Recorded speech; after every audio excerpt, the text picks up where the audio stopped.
In her $25 million Beverly Hills mansion, Victoria Sterling wakes up at 10 a.m. in her master suite, which is larger than entire apartments. Her blonde hair is perfectly styled even when she wakes up, the result of expensive treatments. She's wearing a silk robe that costs more than a luxury car. "Margaret!" she shouts to the housekeeper. "My coffee is late." Victoria walks through the Italian marble hallways, her Louboutin heels echoing through the emptiness of the gigantic house. At 38, she inherited an automobile empire worth billions, yet she's never worked a day. Her icy blue eyes never betray an ounce of affection for anyone. "Where's that Mexican cook?" he shouts when he sees that his fine china cup is missing from the crystal table. "What do I pay these people for?" In the $200,000 gourmet kitchen, with appliances that cost more than a house, Victoria finds Margaret organizing utensils. "Sorry, Mrs. Sterling," Margaret says nervously. "Carmen arrived early to prepare dinner tonight." "I don't care!" Victoria slams her fist on the quartz countertop. "I want my perfect coffee, now!" Victoria never learned Carmen's full name. To her, she's just the Mexican in the kitchen, even though Carmen is Salvadoran. Meanwhile, across town in East LA, Carmen Rodriguez has been awake for 2 hours. At 3 a.m., she rises silently in the tiny 2-room apartment she shares with her 3 daughters. "Mummy, are you going already?" whispers 10-year-old Millionaire, shifting on the mattress she shares with her sisters on the living room floor. "Shh, my love. Go back to sleep." Carmen gently kisses her daughter's forehead. "Mommy has to work." Carmen is 32, but her hands look like they're 50. Calloused, cut, burned. These are the hands of someone who works 16 hours a day. Her brown eyes carry a deep sadness, but they always light up when she looks at her daughters. In the tiny bathroom, she brushes her teeth, staring into the cracked mirror. "You can do it, Carmen," she whispers to herself. For them, you can do it. From the old refrigerator that rattles all night, Carmen takes the last 2 eggs. She prepares a small breakfast and leaves loving notes for each daughter. To Millionaire, "You are my brave princess. Study hard." To Anna, "Your mother loves you more than the stars. Take care of your sisters." To Marie, "My baby, be good at school. Mommy, come back soon." Carmen takes 2 buses to get to the Sterling mansion. On the hour-and-a-half journey, she mentally plans the evening's feast.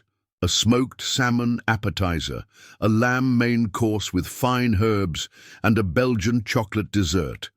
A dinner that costs $5,000 to prepare. With that $5,000, I could feed my daughters for a whole year, he thinks, looking out the fogged-up bus window. Arriving at the mansion at 5 a.m., Carmen puts on her simple uniform and enters through the staff entrance. In her dream kitchen, with its professional stove, steam oven, and wine fridge, she works like an artist. Her magical hands transform expensive ingredients into culinary masterpieces. Carmen had no formal culinary training, but she possesses a natural talent that would make famous chefs envious.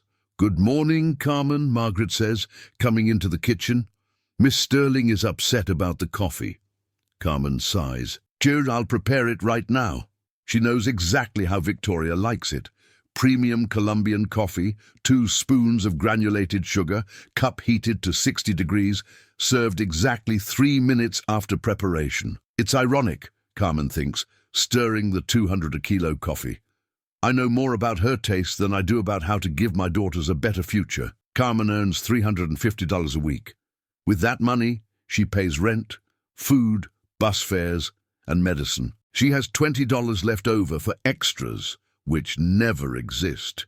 Yesterday, Anna needed new notebooks for school. Carmen ate only 1 slice of bread all day to save the $15 for the notebooks. "Mommy, aren't you going to dinner?" asked 8-year-old Marie at the crate table. "I'm not hungry, mi amor. You eat." Carmen went to bed with an empty stomach, but relieved that her daughters had something to eat. Night fell, and it was already 4:30 a.m. Carmen struggled to get up from the thin mattress on the floor. Her legs trembled. She hadn't eaten anything yesterday, just half a sandwich she shared with Marie. 2 days ago, her last full meal was a plate of plain rice. "Hang on, Carmen," he whispers, looking at his 3 daughters sleeping in each other's arms. Today is important. In the tiny bathroom, she splashes her face with ice-cold water. In the cracked mirror, she sees dark circles under her eyes, dry lips and a thinner face. But her eyes still shine with determination. For them. Everything for them. The walk to the bus stop is torture. Carmen has to stop twice to lean on lampposts, dizzy. The cold early morning air cuts her lungs like knives. On the nearly empty bus, she closes her eyes, trying to conserve energy. "I just need to get through today. I'll buy food tomorrow." It's exactly 5 a.m. when Carmen puts her key in the staff entrance of the Sterling mansion. Her fingers tremble so much that she almost drops the keys on the marble floor. "Easy, easy," she whispers to herself. The mansion is plunged into silence. Carmen only turns on the kitchen lights, her footsteps echoing through the massive space. The $200,000 kitchen looks like a museum in the dim light. On the central counter, you'll find the list left by Victoria. Her elegant, cool handwriting lists the dishes for the business dinner for 30 executives. Appetizer, beluga caviar with handmade blinis, 800. Main course, Colorado lamb with white truffle, 2,500. Dessert, chocolate souffle with edible gold, 700. Total, $5,000. There can be no mistakes. Carmen swallows hard. 15 weeks, salary in a single night. With that money, she could feed her daughters for months. Breathe, Carmen. You can do it. She goes to the industrial refrigerator and begins to separate the ingredients. Iranian caviar, premium lamb, Belgian chocolate, Italian truffle. Each item costs more than she earns in a week. As he lifts the first tray, his hands shake uncontrollably. The tray wobbles dangerously. "No, no, no," she murmurs, holding on tightly. Carmen manages to place the tray on the counter, but feels a wave of dizziness. She leans against the refrigerator, breathing deeply. Cold sweat runs down her forehead. Margaret hasn't arrived yet. No one can see me like this. Carmen forces herself to work. She chops onions with trembling hands, seasons the lamb with fine herbs, prepares the red wine sauce. Every movement is a battle against weakness. Uno, dos, tres. She counts to keep the rhythm. At 7 a.m., Margaret arrives and finds Carmen leaning against the counter, pale as a sheet. "Honey, are you okay?" Margaret touches Carmen's arm. "You're freezing." "I'm fine." Carmen lies weakly, just a little tired. "When was the last time you ate?" Carmen stops cutting the carrots. The question catches her off guard. Yesterday, ate yesterday." Lie. "The day before yesterday he ate 2 spoonfuls of rice." "Yesterday, nothing." "Carmen, you need to eat something." "I can't. These ingredients are for dinner." "If Victoria finds out," Margaret sighs, worried, "at least have some coffee." Carmen accepts, but even holding the cup is difficult. Her hands shake so badly that she spills coffee on the spotless countertop. At 8:30 a.m., Victoria appears in the kitchen wearing a Chanel outfit. Her blue eyes scan every corner, searching for flaws. "How's the progress?" he asks coldly, without even looking at Carmen. "Everything. Everything is in order, Senora Sterling." Victoria picks a grape from the expensive fruit bowl and eats it without thanking him. "This dinner needs to be perfect. Japanese investors don't forgive mistakes." Carmen nods, but feels the world spinning slightly. When Victoria leaves, Carmen leans heavily on the counter. "Hang in there, Carmen.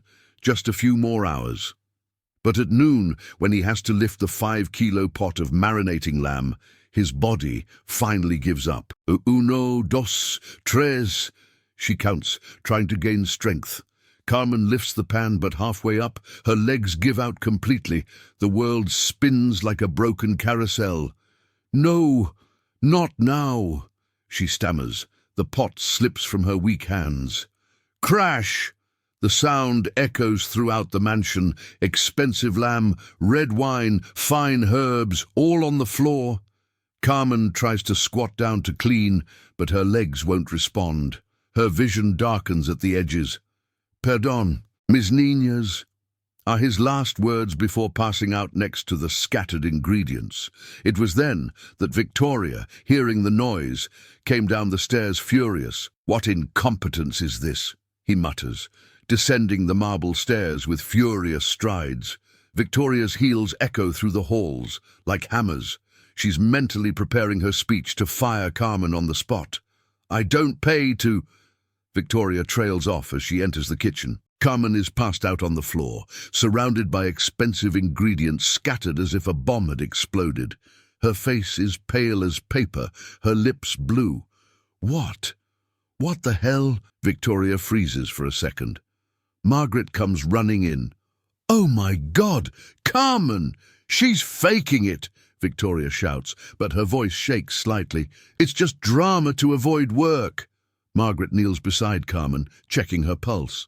"Miss Sterling, she's actually passed out." Her pulse is very weak. Victoria looks at Carmen, passed out on the floor, and feels a rising fury rise in her chest. It's not concern, it's pure rage. How dare someone ruin her day? "Wake up!" Victoria yells, nudging Carmen with the toe of her Louboutin heel. "Wake up right now!" Margaret steps away, startled by her employer's coldness. "Miss Sterling, she needs medical help." "She needs to work," Victoria snarled, her blue eyes flashing with hatred. "Look at this mess! Look what she did!" Carmen shifts slightly on the floor, moaning softly, her eyes open slowly, unfocused, lost. "Forgive me, Senora Sterling," Carmen whispers weakly, trying to prop herself up on her elbows. "Forgive me." "Sorry," Victoria explodes. "You destroyed my kitchen." Carmen tries to get up, but her legs give out. She falls again, her hands touching the rotten lamb on the ground. Tears stream down her pale face. I can clean. I can make another dinner," Carmen stammers, still dizzy. "How soon?" Victoria points furiously at the clock on the wall. "It's 2 in the afternoon. Guests arrive at 7. "I can... Please, don't fire me," Carmen begs, trying to drag herself away from the dirt. Victoria sees that woman crawling on her kitchen floor and feels disgust. Disgust at her weakness, disgust at her poverty, disgust at having to deal with people like that. "Aren't you ashamed?" Victoria crosses her arms, looking at Carmen like she's trash, fainting in the middle of work like some lazy bones. "Senora, please." Carmen manages to sit up, leaning against the wall. "My daughters, they need—" "I don't care!"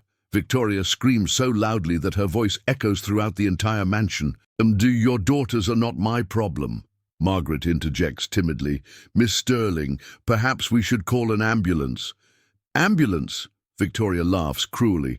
"What for? She's pretending. It's all an act to avoid work." Carmen tries to stand again, but her legs are shaking like leaves. She leans against the counter, cold sweat running down her forehead. "I wasn't pretending," Carmen whispers. "I haven't eaten. I haven't eaten in 2 days. Do I have anything to do with it?" Victoria advances on Carmen, her eyes flashing with anger. "Why don't you eat? Do you waste everything on nonsense?" Carmen lowers her head, humiliated. "I gave the food to my daughters." "What an irresponsible mother!" Victoria laughs contemptuously. She can't even take care of herself and wants to take care of 3 children. The words hit Carmen like punches. She closes her eyes, the tears falling harder. I work hard. I do everything I can." "Work!"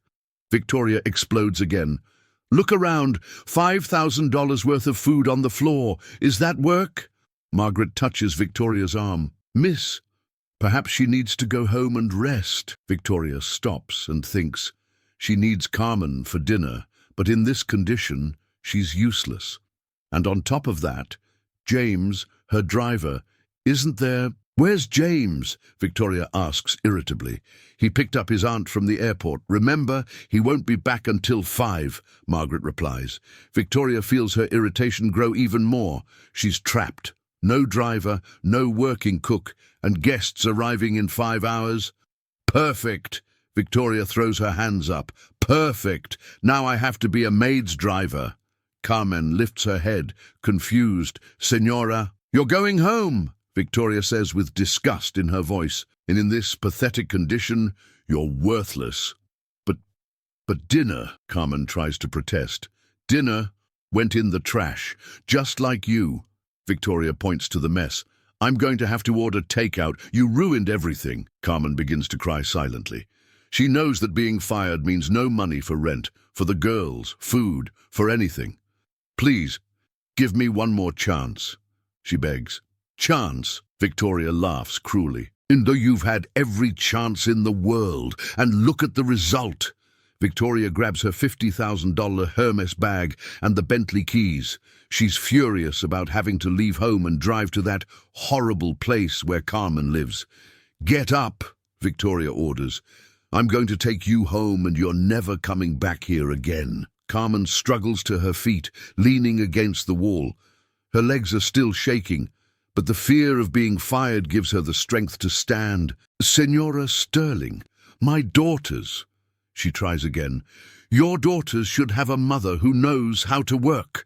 Victoria responds with venom in her voice. Margaret watches everything in horror, but doesn't have the courage to interfere further. Victoria, when she's like this, is dangerous. Margaret, cancel dinner, Victoria orders coldly. Tell her we had a kitchen emergency. Yes, ma'am. Victoria walks toward the exit without looking back. Come on, Mexican. I don't have all day. I'm Salvadoran, Carmen whispers softly. But Victoria doesn't even hear. Carmen picks up her small, torn purse, her hands still shaking. Each step is a struggle against dizziness and weakness. Hurry up, Victoria yells from the hallway, or you're walking. Carmen quickens her pace, even though her legs are shaking. She can't lose this job. She can't let the girls go hungry. But deep down, she knows she's already been fired. The question now is, how will she tell Melanie, Anna, and Marie that Mom lost her job? How are you going to explain that there will be no dinner tonight? Victoria speeds away in her silver Bentley, leaving the golden gates of Beverly Hills. Carmen is in the passenger seat, hunched over, still weak and dizzy from her fainting spell. Which direction? Victoria asks dryly without looking at Carmen. East L.A. Cesar Chavez Street, Carmen whispers. Victoria makes a face of disgust. Of course it's East L.A. It couldn't be anywhere decent. The GPS indicates a 45-minute drive. Victoria grumbles irritably, tapping her fingers on the imported leather steering wheel. 45 minutes, she complains. 45 minutes wasted because of you. Carmen doesn't respond. She's got her eyes closed, leaning against the window, trying not to vomit. The luxury car rocks gently, but for someone who's had an empty stomach for days, any movement is torture. As they leave Beverly Hills behind, Victoria begins her horror show. My God, what ugly buildings! She points to simple residential complexes. How can anyone live in such a thing? Carmen opens her eyes and sees her own neighborhood being insulted. They're the homes of working-class families. Workers? Victoria laughs disdainfully. If they really worked, they wouldn't live in a place like this. With every block, the comments get crueler. What horrible old cars! Victoria points to a 2005 Honda Civic. I don't even know how those pieces of junk still work. Carmen looks out the window and sees the car of Donna Maria, her neighbor who works double shifts at a factory to support 5 children. That Honda is her pride and joy. Yuck! What a dirty market! Victoria makes a disgusted face as she sees a Mexican grocery store. It must be full of cockroaches. This is where Carmen shops when she has money left over. The owner, Mr. Rodriguez, always lets her pay later when she's short. And this dirt on the street. Victoria points to dry leaves on the sidewalk. Doesn't anyone clean anything around here? People work too much, Carmen whispers. There's no time left for... No time left? Victoria interrupts. I work and my street is spotless. Carmen almost laughs, but she's too weak. Victoria has never worked a day in her life. She has an army of staff taking care of everything for her. Oh my, that smell is horrible. Victoria holds her nose as she walks past a taqueria. It smells like spoiled food. Carmen feels a pang in her heart. It's at Mr. Carlos's taqueria that she sometimes gets leftover food for the girls when the situation gets desperate. How can you stand breathing this air? Victoria continues. It must be full of bacteria. With each insult, Carmen shrinks deeper into the bench. She sees her world, her home, her community, her life being destroyed by Victoria's words. And those noises. Victoria complains about the cars passing by, children playing in the street, music playing. How can anyone rest with all that noise? For Carmen, these are the sounds of life. Children laughing, neighbors chatting, families living. In Beverly Hills, the only thing you hear is artificial silence. My God, what horrible building is that? Victoria points to a housing complex painted a faded yellow. Carmen looks and feels her heart sink. It's my house. Victoria stops the car abruptly in front of the 3-story building. The paint is peeling, some windows have torn screens, and the front yard needs tending. You live here. Victoria looks at the building as if it were a dump. In this pigsty. Carmen lowers her head, humiliated. It's what I can afford. How do 3 people live in a place like this? Victoria shakes her head in disbelief. There are 4 of us, Carmen corrects quietly. It's me and my 3 daughters. 4 people in this hole. Victoria looks at the building again. This is inhumane. Carmen gets out of the car with difficulty, her legs still weak. She searches for her keys in her small purse, but her hands are shaking so much she almost drops them. Victoria stays in the car, disgusted to leave. Hurry up.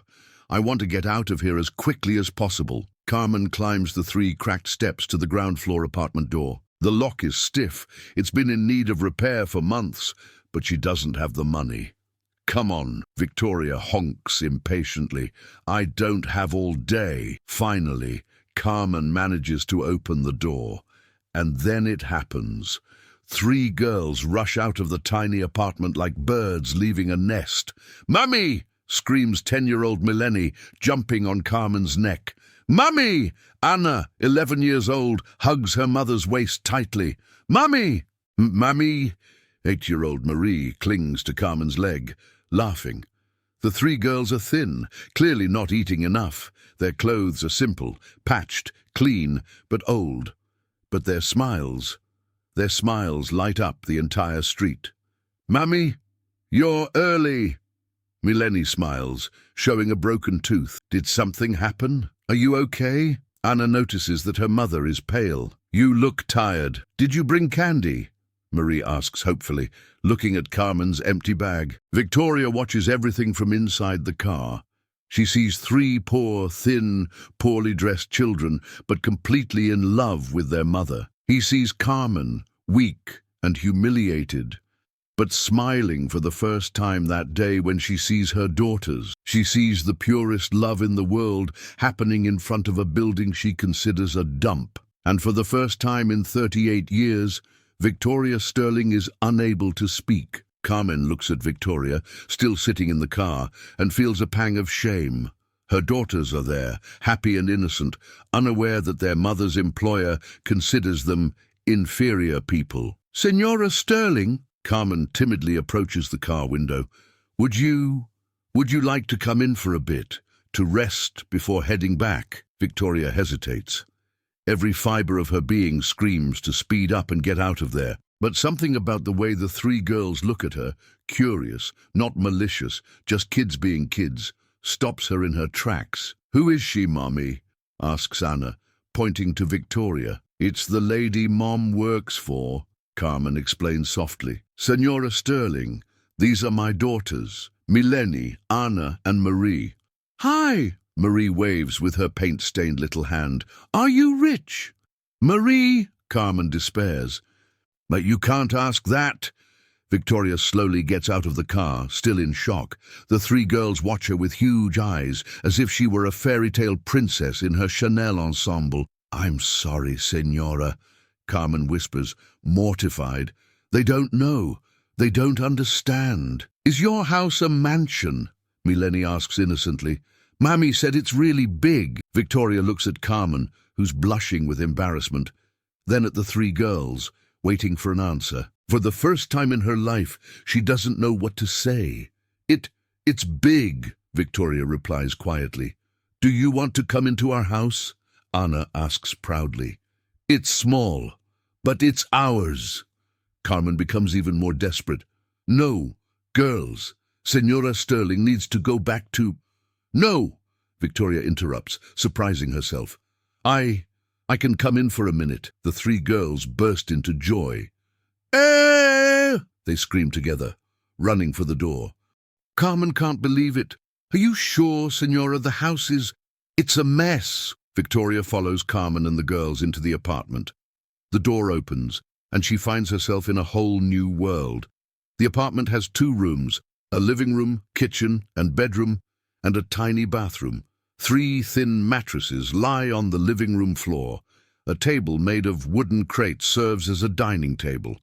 The TV is a small, old tube, but what impresses Victoria most are the details of love scattered throughout.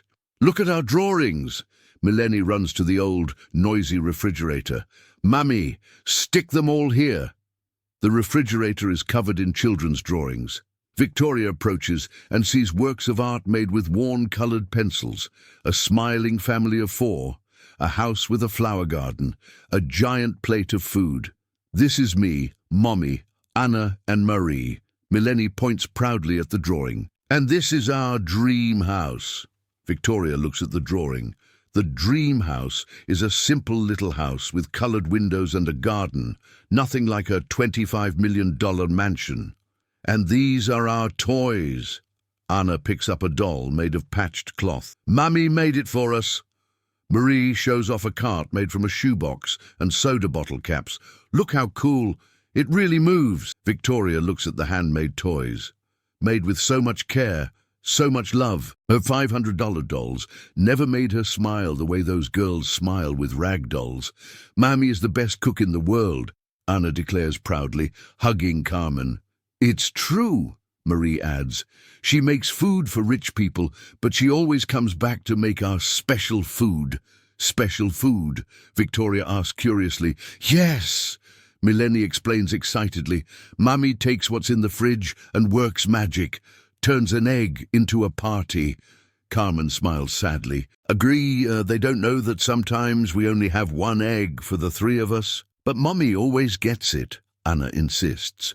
She breaks the egg into 3 little pieces and makes it look like a feast. Victoria feels something strange in her chest. Carmen uses the most expensive ingredients in the world to make her $5,000 feasts. But at home she works magic with a single egg. Senora Sterling, have a seat. Carmen points to the only chair that isn't broken. I'm sorry about the mess. We don't have much room. Victoria sits on the simple plastic chair. She's never sat on anything so cheap in her life, but strangely, she doesn't feel uncomfortable. Mummy, tell her about El Salvador, Marie asks, sitting on Carmen's lap. No, love. Carmen shakes her head. The Senora doesn't have time for... I have time, Victoria hears herself saying. Tell me. Carmen hesitates, then sighs. I came from El Salvador 8 years ago. I was a school teacher there. Teacher, Victoria is surprised. You went to college. Pedagogy, Carmen confirms with quiet pride. I taught children from 6 to 10 years old. I loved my job. Then why did you come here? Carmen looks at her 3 daughters. Their father died in an accident. The situation in the country has become dangerous.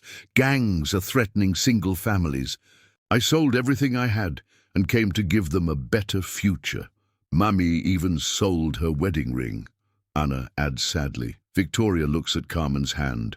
No ring, just a clear mark where it used to be. When we got here, Carmen continues, my diploma was worthless. I didn't speak English well. I could only get a job as a cleaner. But you cook better than famous chefs, Victoria says without thinking. Carmen smiles for the first time. And I learned this from my grandmother in El Salvador. She said that food made with love is more nourishing than expensive food. Mummy always says that, Millionaire laughs. Love is the most important seasoning. Victoria looks around the apartment again. She sees Carmen, who opens a drawer and takes out a small bottle of medicine. "Excuse me," Carmen whispers, taking a small pill. "What is this?" Victoria asks. Carmen hesitates. "Metformin, for diabetes." "Diabetes?" Victoria's startled. "Is it serious? Just a little high in sugar?" Carmen downplays. "Nothing major." "But Mommy always gives us medicine when we get sick," Marie says innocently. "Marie," Anna scolds her. Victoria doesn't understand. "What do you mean?"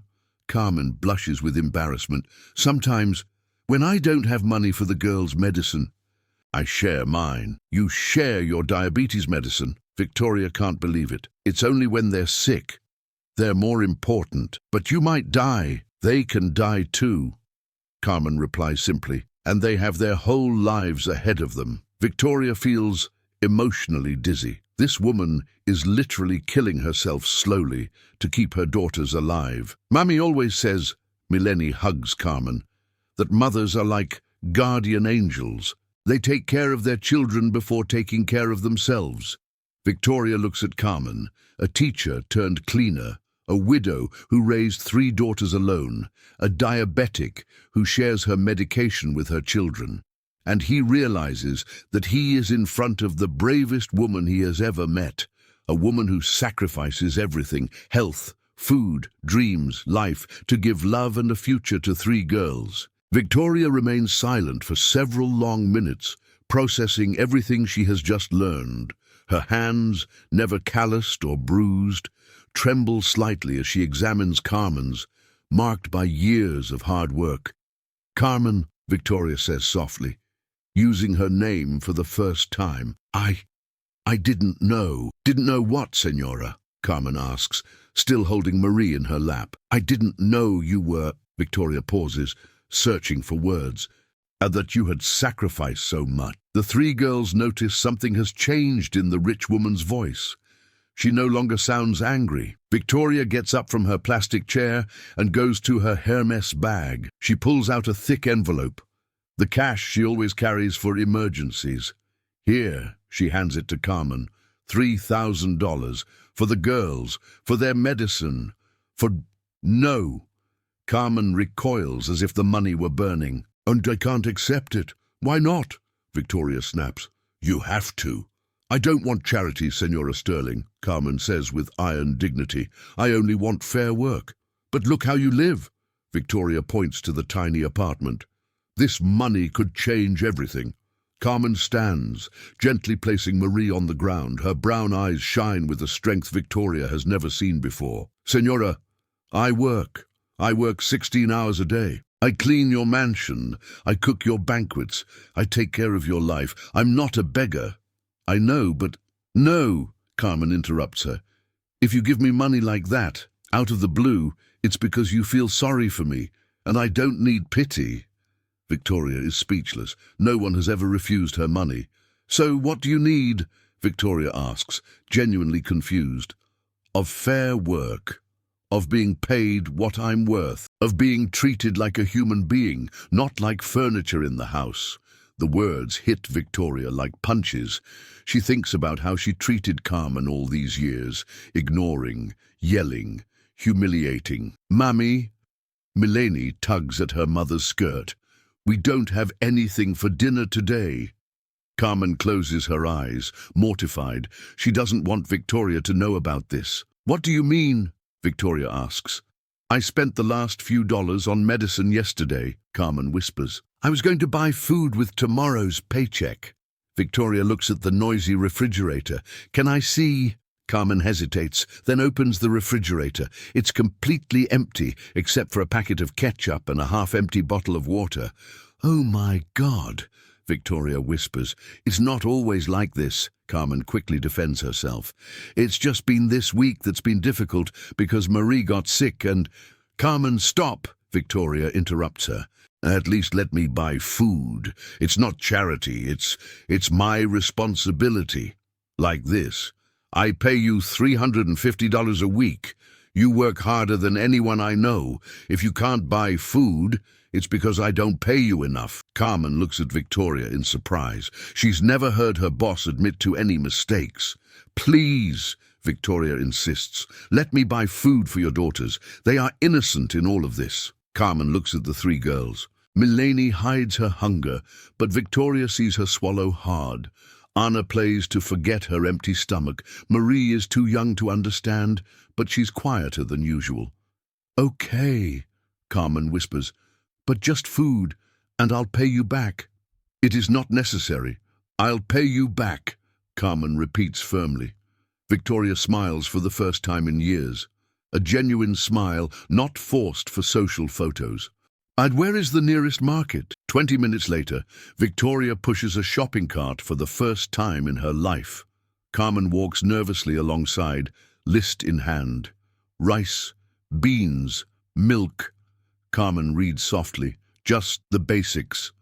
But Victoria isn't paying attention to the list. She's paying attention to the prices. $4.50 for a gallon of milk, she asks, shocked. It's really expensive. Carmen agrees. And sometimes I only buy half a gallon. Victoria quickly calculates. Carmen earns $350 a week. A gallon of milk costs $4.50. That's more than 1% of her weekly salary for milk alone. And this meat, Victoria points to the counter, $12 a kilo. Carmen sighs. We never buy it. Too expensive. Victoria grabs 3 kilos of premium beef and throws it into the cart. Carmen despairs. Senora, this costs $36. I can't afford it. I'll pay, Victoria says simply. With each aisle, Victoria begins to understand the cruel mathematics of poverty. Good shampoo, $8, more than 2% of her weekly salary. Children's fever medicine, $15, more than 4% of her weekly salary. Fresh fruit, $20, almost 6% of her weekly salary. How do you choose? Victoria asks, watching Carmen compare prices. What do I choose? Between food and medicine, between milk and shampoo, between... Carmen stops walking. I don't choose at Senora. I always sacrifice mine to give to them. Always, always. Mothers do that. Victoria thinks about her own mother, who died when she was 15. She can't remember a single sacrifice she made for Victoria. At the end of the shopping, the bill is $1,000. Carmen almost faints again. $1,000, she whispers. That's almost 3 weeks of my salary. And how long will it last? Victoria asks. If you save well, 2 months. Victoria does the math. $1,000 divided by 2 months, that's to $500 per month to feed 4 people. She spends more than that on a dinner alone. Carmen, Victoria says in the car on the way back, I need to ask you something. What? Do you hate me? Carmen thinks before answering. No, Senora, I don't hate. Why? I've been treating you badly for years. Because hate is too heavy, Carmen replies simply. It does, and I already carry enough weight. Victoria feels tears in her eyes for the first time since her parents' death. This woman, whom she humiliated and exploited, still has enough kindness not to hate her. Back at the apartment, Victoria helps Carmen lift the grocery bags. Her manicured hands have never carried groceries in their lives, but today it feels natural. Mommy! The 3 girls run to the door. What did you bring? Food. Carmen smiles, still weak but trying to look strong. Lots of food. Really? Millionaire can't believe it. Real food. Victoria feels a pang in her heart. For these girls, having real food is a rare, special event. Carmen opens the bags on the crate table. The 3 girls' mouths drop open at the sight of so many ingredients. Meat! Anna shouts, touching the package as if it were gold. Real meat. Milk! Marie grabs the gallon with both little hands. Lots of milk. Mummy! Millionaire whispers, excited. It's like Christmas. Carmen looks at Victoria with gratitude in her eyes. Thank you, Senora Sterling, from the bottom of my heart. Carmen, you should rest, Victoria says, seeing that she's still pale. You passed out a few hours ago. I can't rest. Carmen shakes her head. The girls are hungry. I need to cook. But you are weak. I'm fine. Carmen lies, forcing a smile. Seeing my daughters happy gives me strength. Victoria wants to argue, but she sees the determination in Carmen's eyes. It's a maternal strength she's never witnessed. Can I help? Victoria asks hesitantly. The three girls look at each other in surprise. Anna whispers to Millionaire, "Does the rich lady know how to cook?" Carmen is also surprised. You don't need to." "I want to," Victoria insists. "Teach me." Carmen hesitates, then smiles. "Okay, let's make rice with chicken and beans. Nothing too special." "It's special for us," Millionaire quickly corrects. Carmen begins to separate the ingredients with still, shaky hands. Victoria observes every movement, the precision, the care, the art of transforming simple ingredients into something special. "And be first, we season the chicken," Carmen explains, chopping onions with a dull knife. "Millionaire, my love, can you help me?" "Of course, Mommy." Millionaire picks up the small knife and begins to cut carefully. At 10 years old, she already cooks better than many adults. Victoria watches mother and daughter work together. In her $200,000 kitchen, she's never cooked anything. She's always had chefs doing everything. "Anna, set our special table," Carmen asks affectionately. Ina rushes to retrieve the two broken chairs. One has a crooked back, the other wobbles. She drags wooden crates to complete the dining table. "Marie, get the pretty plates." Carmen smiles. Marie runs to the cupboard and returns with 4 mismatched plastic plates, a cracked blue one, a faded red one, a stained white one, a yellow one too small. "The pretty dishes," Marie announces proudly, placing them on the crate table. Victoria feels tears in her eyes. For these girls, cracked plastic plates are the pretty plates. In her mansion, she has porcelain dishes that cost more than Carmen's monthly salary. "Senora Sterling," Carmen calls after her, "can you stir the rice, just so it doesn't stick?" Victoria picks up the old wooden spoon and stirs the rice in the small pot. It's the first time in her life that she stirred cooking food. "Like this?" she asks. "Perfect," Carmen smiles. "Do you have natural talent?" The girls laugh. "The rich lady is cooking like normal people," Marie comments innocently. "Marie!" Anna scolds her. "You can't talk like that." "It's okay," Victoria laughs for the first time.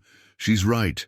I've never been a normal person. As dinner nears its end, the tiny apartment fills with delicious aromas. But Victoria notices something that tears her apart. Carmen hasn't tasted a single bite of the food. "Carmen, aren't you going to eat anything?" Victoria asks worriedly. "I will eat," Carmen lies. "I just want to make sure everything is okay first." But Victoria sees the truth. Carmen is preparing all this food and doesn't intend to eat any of it. She's saving it all for her daughters, as she always has. "Ready," Carmen announces. "Dinner is served." The three girls rush to the crate table as if it were the finest restaurant in the world. They sit on the broken chairs with huge smiles. "What a good smell!" Millionaire closes her eyes, breathing in. "It's the best dinner ever," Anna declares before even tasting it. "Thank you, Mommy." Marie thanks, clapping her hands. Carmen serves large portions for each daughter. Victoria watches the girls, eyes light up, not just with hunger, but with pure happiness. "And you?" Victoria asks when Carmen doesn't help herself. "Oh, I'm not very hungry." Carmen lies again. "You guys eat." "Mommy, sit with us," Millionaire asks. "Later, my love. Let you eat first." Victoria understands what's happening. Carmen will wait for her daughters to finish. If there's any food left, she'll eat it. If there isn't, she'll go hungry again. "Carmen," Victoria says firmly, "sit here now." "Lady, Now," Victoria repeats, but gently. "You cook." "You eat first." Carmen hesitates, then sits down on the wobbly chair. Victoria sits on a crate, feeling strangely honored to be part of that table. "Let's pray," Anna suggests. The 5 women, 3 poor girls, their mother and a millionairess, hold hands around the table of crates. "Thank you, God," Anna says softly, "for the food, for Mommy, and for the rich lady who helped us today." "Amen," they all whisper together. Victoria feels something break in her chest. She's never prayed in her life. She's never thanked for food. She's always taken everything for granted. After the prayer, Victoria takes her first bite of chicken and rice. The flavor explodes in her mouth. Simple yet perfect. Every seasoning seems to have been chosen with love. "Carmen," Victoria says, genuinely impressed. "This is better than any dish from my $5,000 banquets." "Mammy is magic," Marie declares, her mouth full of rice.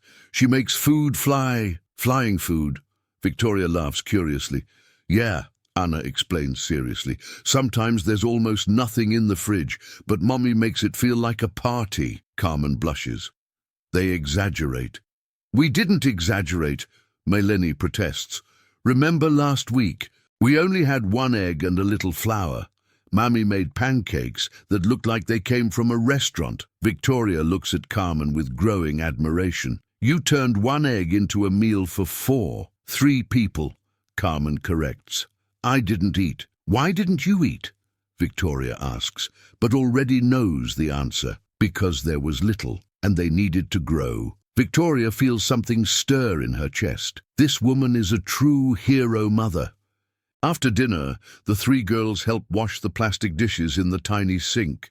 Victoria observes the family routine. Each one has their own role. Everything organized with love and care. "Time for bed, girls," Carmen announces softly. "Already?" Marie pouts. "We want to stay with Aunt Victoria." "You can talk more tomorrow," Carmen promises. "Now you need to rest." The 3 girls say goodbye to Victoria with tight hugs, as if she had been part of the family for years. "Good evening, Aunt Victoria," they say in chorus. Good night," Victoria whispers, overcome with emotion. No one has ever called her aunt with such affection. Carmen arranges the 3 mattresses on the living room floor, covering each daughter with patched but clean blankets. She sings a lullaby in Spanish, her soft voice filling the tiny apartment with peace. "Take my baby. Keep my love." Victoria watches in silence. This is the first time she's seen a mother putting her children to bed. Her own mother always delegated it to nannies. When the girls finally fall asleep, Carmen sits in the rocking plastic chair, exhausted but smiling. "Thank you, Senora Sterling," she whispers so as not to wake her daughters. "And for everything today." Victoria sits on the crate next to her, still processing everything she's experienced. "What are you thanking me for?" Victoria asks, confused. "For bringing me home, for buying food, for having dinner with us." Carmen smiles with genuine gratitude. "It's been months since I've had dinner with my daughters. Like this. I always get home at 10 p.m. They're already asleep. I leave at 4 a.m. They're still asleep." Carmen sighs. "And I work for them, but I'm never with them." Victoria feels like she's been punched in the stomach. You never have dinner with your daughters?" "On Sundays, sometimes, when I don't have to work extra." Carmen looks at the 3 sleeping girls. "Today was special. I got to see them eating, laughing, telling stories." "Oh my God," Victoria whispers, tears starting to flow. "So thank you," Carmen continues. "Even if it was an accident, you gave me a gift today." Victoria can't hold it in any longer. The tears come down like a waterfall. "Carmen," she sobs, "are you thanking me?" "Of course. Why?" "Because I stole this from you." Victoria bursts into silent tears. "I stole hundreds of dinners from you and your daughters." Carmen is confused. "I don't understand. How many dinners have you missed preparing my stupid feasts?" Victoria asks through tears. "And 100? 200? Senora, this is my job." "No!" Victoria screams softly so as not to wake the girls. "This is stealing!" Victoria stands, pacing around the tiny apartment, her hands shaking with emotion. "Carmen, I pay you $350 to create banquets that make $5,000, and you still thank me for working." Carmen doesn't know what to say. "Do you know how much I make from your banquets?" Victoria continues, her voice thick with guilt. 5,000 minus 350. I make $4,650 from your work. But it's normal. You're the boss." "Normal?" Victoria turns around, her eyes red from crying. "Carmen, I earn 13 times more than you with your work. I don't understand business. You understand justice, Victoria interrupts. And this isn't fair. Carmen remains silent, processing the numbers. You know what's cruel? Victoria continues. In these people who eat their feasts, they don't even remember they ate the next day. To them, it's just expensive food. Okay, Senora. Not okay. Victoria kneels in front of Carmen. You sacrificed hundreds of dinners with your daughters to feed people who don't even know your name. Carmen looks at Victoria, kneeling on the floor of her apartment, one of the richest women in the country begging for forgiveness. Senora, get up. No, Victoria shakes her head. Not until you understand. Understand what? That you are the most valuable person I have ever known, and I treated you like dirt. Carmen feels tears in her own eyes. You stood up to gangs for your daughters. Victoria continues. You taught yourself a new language. You created culinary art by watching YouTube. You turned poverty into love. And I humiliated you every day. You didn't know. I should know, Victoria shouts, then lowers her voice, looking at the girls. A decent boss should know who works for her. Carmen takes Victoria's hands, helping her to stand. Senora Sterling, the important thing is that now you know. Knowing isn't enough, Victoria says determinedly. I need to do the right thing. What do you mean? Victoria takes a deep breath, wiping away her tears. Carmen Rodriguez, you're not working for $350 a week anymore. Carmen freezes. Are you firing me? I'm promoting you. Victoria smiles through her tears. You are now my executive chef. Salary, $2,000 per week. Carmen almost faints again. $2,000? And you won't be cleaning anymore, Victoria continues. You'll just cook, and only 3 times a week, to have time with your daughters. This is impossible. It's fair, Victoria corrects. For the first time in my life, I'm being fair to someone. And one more thing, says Victoria. I want to come and have dinner here every week. Of course, Donna Victoria. Carmen responds. Carmen breaks down in silent tears. $2,000 a week. My daughters will be able to have everything they deserve, Victoria adds. The two women embrace in the tiny apartment. The cruel millionairess who learned to be human, and the heroic mother who finally received the recognition she always deserved. Thank you, Carmen whispers. Thank you, Victoria responds, for teaching me what true wealth is.